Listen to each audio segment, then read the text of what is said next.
नमस्कार मंडळी, सुंदर अशा दिवसाच्या सुंदर अशा शुभेच्छा सर्वांना. श्री स्वामी समर्थ. तर आज आहे श्रावण महिन्यातील शेवटचा शुक्रवार. तर आज सुंदर अशी आपली देवपूजा झालेली आहे आणि आपल्या महादेवांवर बेलपत्र अर्पण केलेलं आहे. आपण महाराजांचे अभिषेक झालेले आहेत आणि त्याचसोबत आज आहे 9वा सत्यनारायण, संकल्पित सत्यनारायणमधील 9वा सत्यनारायण आहे. तर आज शुक्रवारचं औचित्य साधून आपण केलेलं आहे अष्टलक्ष्मी दीपक पूजन. तुम्ही माझा पुण्याचा शॉपिंगचा व्हिडिओ पाहिला असेल, त्यामध्ये मी अष्टलक्ष्मी दीपक आणलं होतं. तर त्याचं आज शुक्रवारचं औचित्य असल्यामुळे आपण छान असं पूजन केलेलं आहे. अनन्यसाधारण महत्त्व आहे आज शुक्रवारी अष्टलक्ष्मी दीपक पूजनाचं. तर सुरुवातीला दीपक छान उजळून घेतलेला आहे आणि त्यावरती आहेत अष्टलक्ष्मी आणि मधोमध आहेत गणपती बाप्पा आणि त्यानंतर त्यांच्या साईडला आहेत असे हत्ती. अष्टलक्ष्मी दीपक स्वच्छ केल्यानंतर म्हणजे उजळून घेतल्यानंतर एका वाटीमध्ये मी चंदनाचा गंध, हळदी, कुंकू आणि थोडंसं गुलाबजल घातलं होतं त्यामध्ये आणि सर्व देवींना आपण लावून घेणार आहोत. ओलं कुंकू लावलं कारण त्यावरती बसलं पाहिजे छान असं म्हणून आणि दीपकाला देखील सर्व बाजूनी लावून घेतले आहे. मागच्या बाजूला देखील आहेत हत्ती, तर त्यांना देखील लावून घेतलेलं आहे. लक्ष्मी सेवेमध्ये हत्तीचं अनन्यसाधारण महत्त्व आहे, त्यामुळे हत्ती पूजन देखील आपण केलेलं आहे. नंतर चौरंगावरती मी लाल वस्त्र अंथरून घेतलं, त्यावरती पानाचा जोड ठेवलेला आहे, 2 पाने ठेवलेली आहेत. त्यानंतर हा दीपक आपण त्यावरती ठेवून त्यामध्ये तेल घातलेलं आहे आणि थोडीशी लांब अशी वात घातलेली आहे.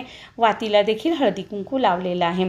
नंतर हा दीपक आपण प्रज्वलित केलेला आहे. तुम्ही पाहताल सुंदर आपण दीप प्रज्वलित केल्यानंतर परत एकदा पूजन केलेलं आहे हळदी कुंकू अक्षता यांनी आणि पुष्प अर्पण केलेलं आहे. त्याचसोबत धूप दीप दाखवून घेतलेला आहे आणि सुंदर आपलं अष्टदीप पूजन झालेलं आहे. नंतर सर्व आरत्या करून घेतल्या. देवपूजा झाल्यानंतर मी सत्यनारायण पूजन करून घेतलं आणि अष्टलक्ष्मी दीपक पूजन करून घेतलं आणि नंतर सर्व आरत्या केलेल्या आहेत. तर अष्टलक्ष्मी दीपक पूजनमध्ये आज महालक्ष्मीची देखील आरती करायची होती, ती देखील केलेली आहे. सुंदर आपलं अष्टलक्ष्मी दीपक पूजन झालेलं आहे. खूप महत्त्व आहे आजच्या शुक्रवारी, त्यामुळे आपण हे पूजन केलेलं आहे. त्याचसोबत ज्योती पूजन देखील केलेलं आहे कारण आज शुक्रवार आहे. ज्योती ही लहान मुलांसाठी पूजली जाते, त्यामुळे ज्योती पूजन देखील आपण केलेलं आहे. आणि नंतर नैवेद्य. तर नैवेद्यासाठी आज दुधाच्या खिरीचा किंवा साखर घातलेलं दूध ह्याचा नैवेद्य असतो. तर त्यासाठी मी रवा आणि केसर ड्रायफ्रूट घातलेली खीर देखील केली होती. तो नैवेद्य आपण पुढे पाहणारच आहोत. त्यानंतर आरत्या करून घेतलेल्या आहेत. तुम्ही पाहताल खूप सुंदर असं आपलं पूजन झालेलं आहे. तर आज श्रावण महिन्यातील शुक्रवार असल्यामुळे आणि अष्टलक्ष्मी दीपक पूजन देखील माझ्याकडे होतं, त्यासाठी पूर्णावरणाचा स्वयंपाक केला होता. सध्या संकल्पित सत्यनारायण देखील चालू आहे, त्यामुळे मला वाटलं एकदा तरी पूर्ण व्हायलाच पाहिजे आणि त्यासाठी मी एक सवाष्ण देखील जेवण करण्यासाठी बोलवलं होतं. शक्यतो मी सवाष्ण म्हणून आपल्याकडं कामाला ज्या मावशी येतात त्या मावशींनाच सांगते. प्रत्येक वेळी कुठलाही सवाष्णीचा कार्यक्रम असू द्या, पहिल्यांदा मी मावशींना सांगते. त्यांना सवाष्ण म्हणून जेवायला सांगायचा उद्देश हाच असतो की जितका आपण आनंदाने उत्स्फूर्तपणे एखादी गोष्ट करतो किंवा एखाद्याला देतो, तर ते घेणाऱ्यानेही तितकीच उत्स्फूर्तपणे आणि आनंदाने घ्यावी आणि त्याची त्याला जाण असावी, म्हणून मी मावशींना सांगते. त्यानंतर ह्या मावशी आपलं जेवण करतात. छान अशी रांगोळी काढून घेतली होती, धूप दीप लावून घेतलं होतं आणि हे मावशींच्या ओटीचं ताट आहे. मी इतकंच दाखवते, खणनारळाची ओटी भरली, बाकीचं मी काय दिलं हे दाखवत नाही आहे, कारण दान केल्यानंतर आपण ते दाखवू नये किंवा सांगू नये असं मला वाटतं. त्यामुळे मी फक्त खणनारळाची ओटी दाखवलेली आहे, कारण ओटीचं आज अनन्यसाधारण महत्त्व आहे म्हणून ओटी दाखवलेली आहे. बाकीचं जी यथाशक्ती आपल्याला द्यावंसं वाटेल ते आपण द्यायचं आहे.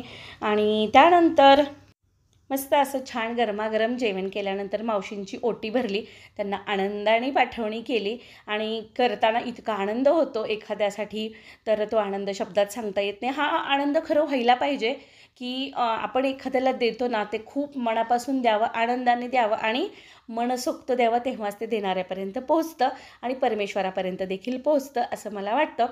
तर त्यानंतर हे माझ्याकडे आज सामान आलेलं आहे. तर हे आहेत बघा सत्यनारायण पूजनासाठी केळीचे खांब रोवण्यासाठीचं एक अँगलचं त्यांनी तयार केलेलं आहे, स्टँड म्हणू शकतो आपण केळीच्या खांबाचं. तर हे आपण दर महिन्याचा पौर्णिमेला सत्यनारायण करतो, त्यासाठी देखील उपयोगाचं तर आहेच आहे. त्याचसोबत आपण आता सध्या गणपती येणार आहेत, गौऱ्या येणार आहेत, तर त्याच्या डेकोरेशनसाठी देखील ह्याचा आपल्याला उपयोग होऊ शकतो आणि मी देखील करणार आहे. त्यामुळे मी हे ऑर्डर केले होते, ते आज माझे आलेले आहेत. स्टँड इथेच धाराशिवमध्येच तयार करतात. तर तुम्हाला जर त्यांचा नंबर हवा असेल तर कमेंट करा, नक्की देईन मी. तर असा हा छोटासा शुक्रवारचा व्हिडिओ आहे. आवडला तर नक्की लाईक करा, काही जरी आवडला असेल ना तर नक्की कमेंट करा आणि चॅनलला जर अजून सबस्क्राईब केले नसेल तर आवर्जून करा, कारण रोज नवनवीन गोष्टी घेऊन येत असते मी. चला तर मग परत भेटू नवीन व्हिडिओमध्ये, नवीन सेवेसोबत, नवीन माहितीसोबत. सर्वांना श्री स्वामी समर्थ.